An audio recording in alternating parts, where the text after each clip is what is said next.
Selamat berjumpa kembali dengan kami, channel Film Legenda Nusantara. Dalam channel ini, kami akan menyajikan cerita-cerita legenda, cerita-cerita sejarah Nusantara, kejayaan Nusantara. Semoga kita semua akan menyadari bahwa negara kita, Nusantara, adalah negara yang sangat luar biasa. Salam NKRI. Kemelut Belambangan bagian 137. Hubungan antara Niken Darmini dan Dirasani menjadi semakin akrab. Kalau tadinya Niken Darmini masih bingung setiap kali bertemu Dirasanu yang memang serupa benar dengan kakaknya, namun setelah berada di Istana Kadipaten Belambangan selama kurang lebih 1 bulan saja ia sudah dapat membedakan antara dua orang saudara kembar itu. Sinar mata dan senyum mereka yang membedakan. Dirasani berwatak gembira, mudah tersenyum cerah dan sinar matanya jenaka.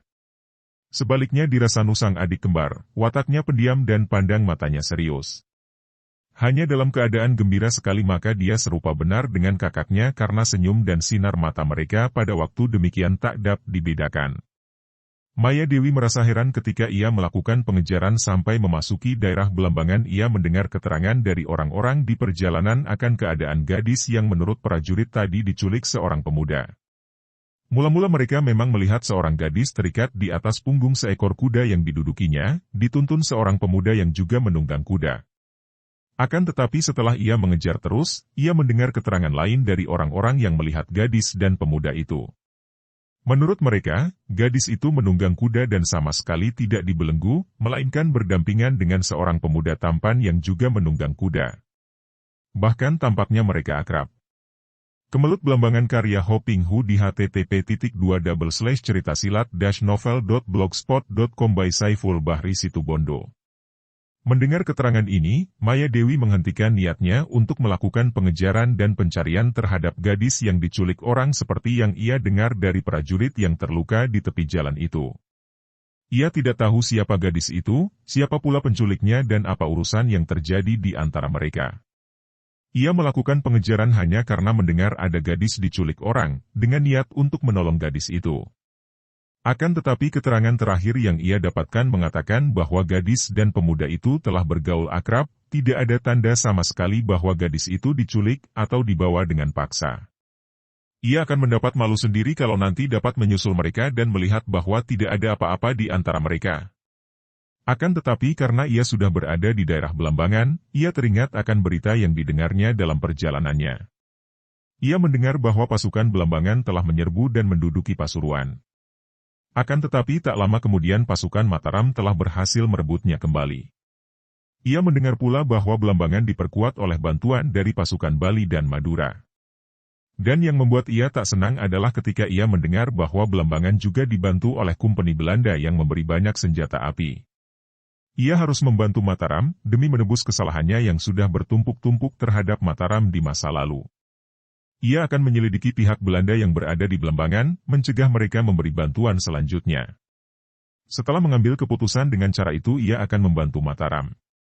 Maya Dewi lalu pergi menuju pantai Belambangan dan ia pun berjalan menyusuri pantai karena ia tahu bahwa biasanya, untuk membantu suatu daerah yang menentang Mataram, pihak Kompeni Belanda tentu menggunakan kapal sehingga dengan leluasa mereka dapat mendatangi daerah itu tanpa banyak gangguan seperti kalau melakukan perjalanan darat.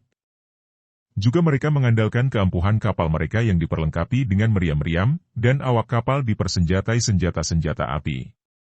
Setelah berhari-hari ia melakukan perjalanan menyusuri pantai dan bertemu dengan nelayan yang tinggal di dusun-dusun pantai, ia mendapat petunjuk di mana adanya kapal-kapal Belanda yang tampak dari pantai. Karena pantai itu penuh dengan batu karang, maka kapal tidak berani mendekat pantai dan awak kapal yang ingin ke pantai menggunakan perahu-perahu kecil. Setelah mendapat keterangan itu, Maya Dewi cepat menuju ke pantai yang dimaksudkan nelayan itu. Pada suatu pagi yang cerah, ketika matahari mulai melukis jalur kemerahan di atas permukaan laut yang airnya tenang, Maya Dewi tiba di pantai dari mana tampak sebuah kapal Belanda berlabuh agak jauh dari pantai. Pantai itu sunyi saja, tak tampak seorang pun manusia. Juga tidak ada perahu nelayan seperti di pantai-pantai lain. Biasanya, para nelayan memang merasa takut kalau ada kapal Belanda. Mereka takut dicurigai dan para serdadu Belanda itu kalau merasa curiga lalu main tangkap, siksa, bahkan bunuh. Tiba-tiba Maya Dewi melihat sebuah perahu kecil meluncur ke arah pantai. Agaknya perahu itu datang dari kapal dan perahu itu didayung 2 orang. Di tengah perahu tampak duduk 2 orang lagi. Maya Dewi menyelinap dan bersembunyi di balik batu besar yang terdapat di tepi pantai.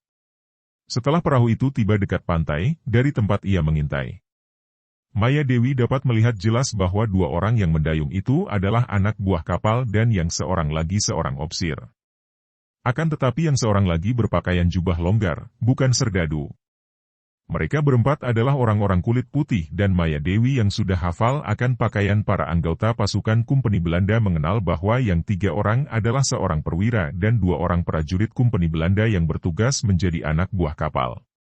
Setelah perahu itu mendarat, ia merasa heran bukan main melihat bahwa perwira Belanda itu memegang sebuah pistol yang ditodongkan ke arah orang kulit putih berpakaian jubah longgar itu. Agaknya orang itu ditawan. Kalau yang ditodong adalah seorang Jawa, ia tidak akan merasa heran. Akan tetapi kini yang ditodong adalah seorang Belanda, sedangkan penodongnya seorang perwira Belanda pula. Maya Dewi memandang penuh perhatian kepada orang yang ditodong itu. Dia seorang laki-laki berusia sekitar 50 tahun. Rambutnya kelabu dan Maya Dewi sejak dahulu memang tidak pernah mengerti apakah kelabu itu memang warna rambutnya ataukah rambut hitam bercampur uban. Kulit muka laki-laki itu merah dan berseri tanda sehat dan anehnya, sikapnya begitu santai dan tenang, sama sekali tidak tampak takut menghadapi moncong senjata api yang ditodongkan ke arahnya sejak mereka berada di perahu tadi. Sepasang mata yang kebiruan itu bersinar terang, mulutnya mengandung senyum penuh kesabaran. Wajah yang tampan. Tubuhnya tinggi agak kurus dan pakaiannya agak kusut. Setelah perahu menempel di pantai, perwira Belanda itu bangkit dan menghardik tawanannya dalam bahasa Belanda yang tidak dimengerti artinya oleh Maya Dewi. Akan tetapi melihat orang itu bangkit lalu melangkah keluar dari perahu dalam keadaan tetap ditodong, ia dapat menduga bahwa hardikan itu adalah perintah agar orang itu keluar dari perahu. 2 orang prajurit yang mendayung perahu tetap berada di perahu, memandang ke arah perwira dan tawanannya itu sambil tersenyum mengejek. Mereka lalu mengeluarkan rokok dengan santai.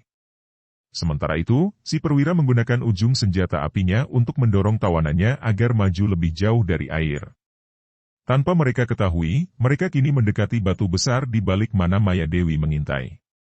Perwira dan tawanannya itu berhenti melangkah dan mereka lalu bicara dalam bahasa Belanda. Maya Dewi tidak mengerti, akan tetapi dari suara dan sikap mereka saja ia tahu bahwa opsir yang membentak-bentak itu marah-marah, sedangkan tawanannya itu bicara dengan tenang dan sabar. Tiba-tiba perwira itu membentak dan tawanannya menghela napas, mengangkat kedua pundaknya lalu berbalik membelakangi opsir itu, menjatuhkan diri berdiri di atas pasir, menengadah dan membentangkan kedua lengan ke atas, lalu berkata-kata dalam bahasa Belanda.